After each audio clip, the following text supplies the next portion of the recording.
2020년 9월 3일 목요일 성경 묵상입니다. 본문은 고린도후서 1장 23절에서 2장 4절 말씀입니다. 내가 내 목숨을 걸고 하나님을 불러 정언하시게 하노니 내가 다시 고린도에 가지 아니한 것은 너희를 아끼려 함이라. 우리가 너희 믿음을 주관하려는 것이 아니요 오직 너희 기쁨을 돕는 자가 되려 함이니 이는 너희가 믿음에 섰음이라. 내가 다시는 너희에게 근심 중에 나아가지 아니하기로 스스로 결심하였노니 내가 너희를 근심하게 한다면 내가 근심하게 한 자밖에 나를 기쁘게 할 자가 누구냐. 내가 이같이 쓴 것은 내가 갈 때에 마땅히 나를 기쁘게 할 자로부터 도리어 근심을 얻을까 염려하며 또 너희 모두에 대한 나의 기쁨이 너희 모두의 기쁨인 줄 확신함이로라.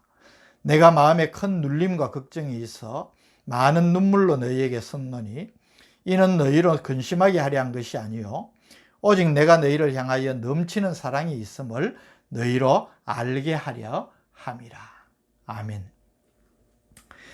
앞단락에서 사도 바울은 자신의 고린도 방문 계획을 변경한 것을 두고 고린도 교회의 일부 교인들이 바울이 언행이 일치하지 않는 사람이라니 또 신실한 사람이 못 되느니 하는 비판을 한 것에 대해서 내가 어찌 경솔히 행했겠느냐라고 그렇지 않음을 스스로 밝힌 바 있습니다. 근데 이제 더 적극적으로 자신이 고린도 교회 방문을 연기하고 있는 이유를 설명을 하고 있습니다. 23절 내가 내 목숨을 걸고 하나님을 불러 정언하시게 하노니 내가 다시 고린도에 가지 아니한 것은 너희를 아끼려 함이라. 자신의 고린도 방문 계획을 변경한 것은 자신의 어떤 개인적인 이유나 또 그런 차원에서 한 것이 아니라 고린도 교회 교인들을 위한 것이었다고 토로하면서 그는 내가 내 목숨을 걸고 하나님을 정인으로 정언케 한다라는 강한 표현으로 지금 자신이 하고 있는 이 말이나 행동이 하나님 앞에서 조금도 숨길 것이 없는 진실임을 말하고 있는 것입니다. 24절은 23절의 내용을 설명해 주는 것과 동시에 사도 바울의 자신의 사도직에 대한 이해를 보여줍니다. 24절 우리가 너희 믿음을 주관하려는 것이 아니요 오직 너희 기쁨을 돕는 자가 되려 함이니 이는 너희가 믿음에 섰음이라.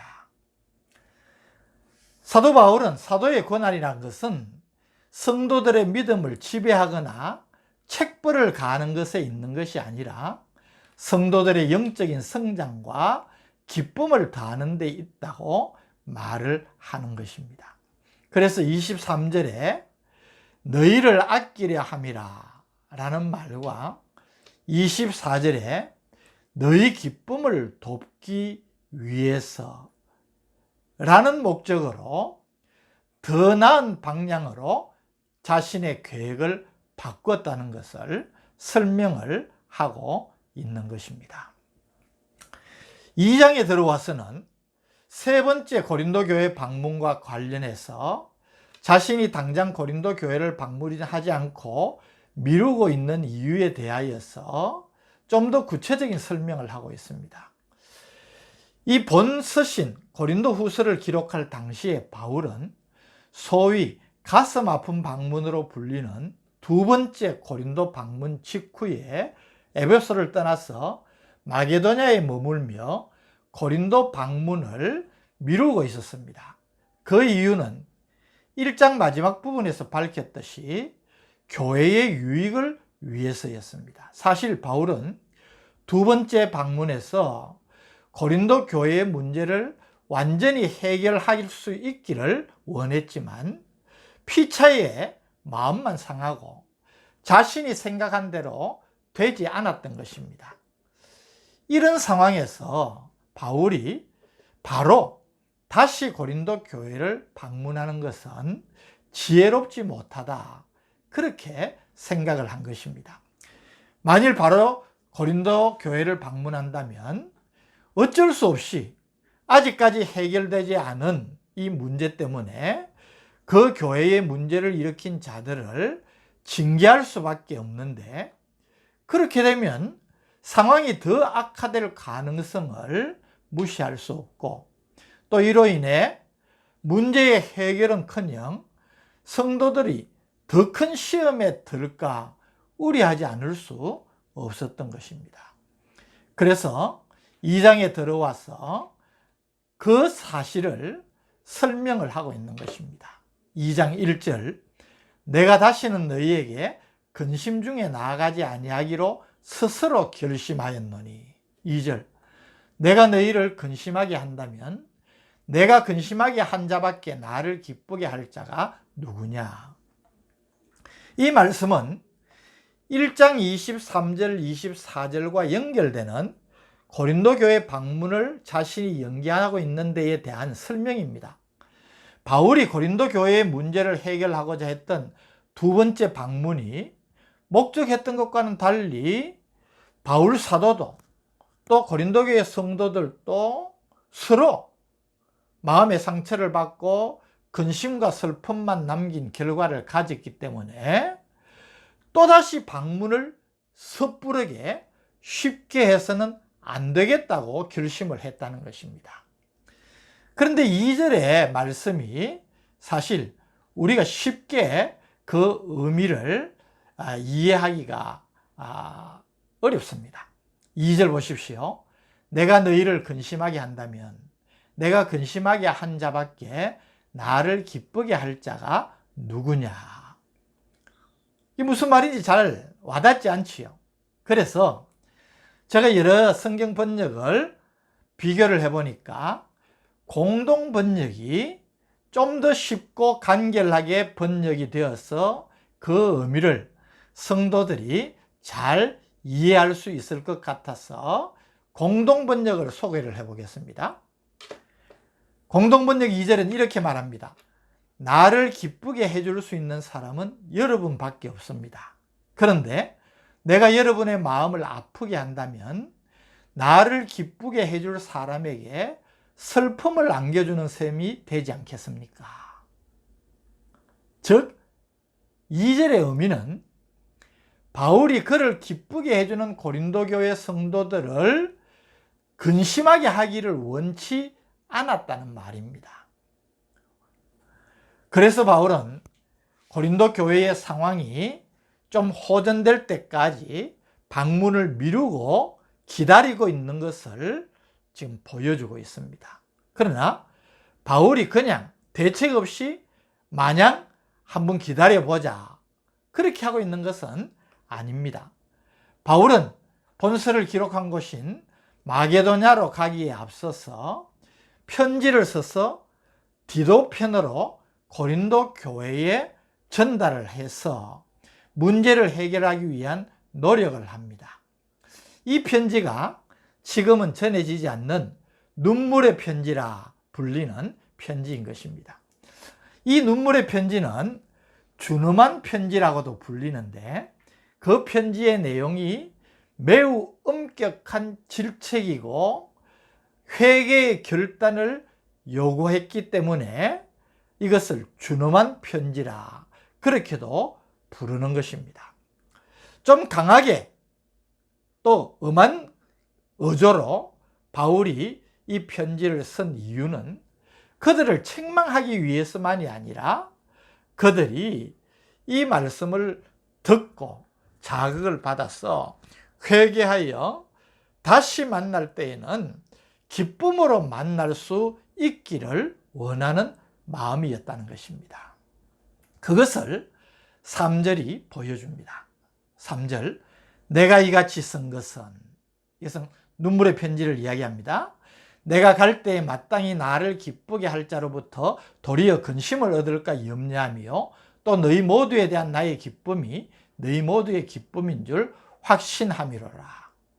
그래서 사도 바울은 직접 다시 방문을 하는 일을 잠시 미루고 대신 편지를 통하여서 고린도 교회 성도들이 회개함으로 자신이 고린도 교회를 다음에 방문할 때는 믿음 안에서 피차 기쁨이 되기를 바란 것임을 밝히고 또 자신은 그렇게 될 줄 확신하고 있다고 말하고 있는 것입니다.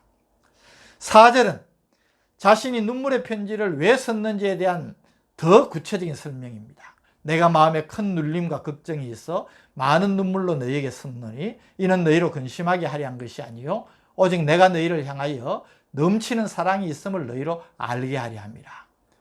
고린도 교회의 여러 문제를 해결하기 위해서 바울이 고린도전서를 써보내고 직접 방문하기도 하는 등 교회를 안정시키기 위한 노력을 다함에도 불구하고 거짓 교사들의 준동까지 더해져 자신과 그가 전한 복음에 대한 도전으로 계속 교회가 어려움을 겪자 너무도 마음이 아프고 무거워서 그들을 책망하는 편지를 썼지만 눈물로 썼다고 할 정도로 고린도 교회 성도들을 향한 그의 사랑이 담겨 있음을 지금 말하고 있습니다.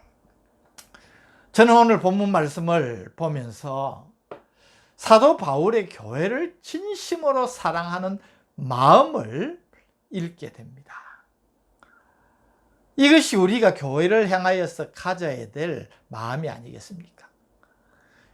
교회를 섬기는 목회자뿐만 아니라 또 함께 교회를 섬기는 성도들도 이런 마음을 가져야 되는 것입니다. 사도 바울에게서 절절히 느껴지는 이 교회와 성도를 사랑하는 마음을 우리가 배울 수 있었으면 좋겠습니다. 찬송가 208장 내 주의 나라와, 저는 이 찬송을 참 좋아하고 은혜를 많이 누립니다. 이 찬송의 가사는 티모시 드와이시라는 분이 썼습니다. 우리가 아는 미국 최초의 부흥사인 조나단 에드워즈 목사님의 손자입니다. 그는 당대에 알려진 천재였다고 합니다. 4살 때 성경을 읽었고 아버지가 못하겠는데도 불구하고 몰래 라틴어를 공부했습니다. 13살에 할아버지 조나단 에드워즈 목사처럼 예일대학에 합격을 했고 33살에 11권에 달하는 가나안 정복사를 집필해서 출판을 했습니다. 35살에 프린스턴 대학에서 신학 박사학위를 받았고 43살에 예일대학 총장이 되어 22년간 재직하고 하늘나라로 갔습니다. 이분이 쓴 찬송의 가사를 한번 음미해 보십시오. 특별히 1절 내 주의 나라와 주 계신 성전과 피 흘려 사신 교회를 늘 사랑합니다. 3절 이 교회 위하여 눈물과 기도로 내 생명 다하기까지 늘 봉사합니다. 사랑하는 성도 여러분, 주의 몸된 교회를 진심으로 사랑하는 성도들이 되기를 축복합니다. 교회를 사랑하는 것은 하나님을 사랑하는 것입니다.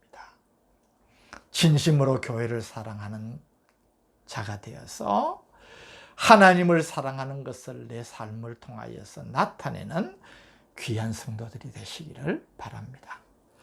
주님, 교회를 사랑하는 바울의 마음을 통하여서 우리가 얼마나 교회를 사랑하는가, 우리의 사랑의 진정한 면을 돌아보게 하시니 감사합니다.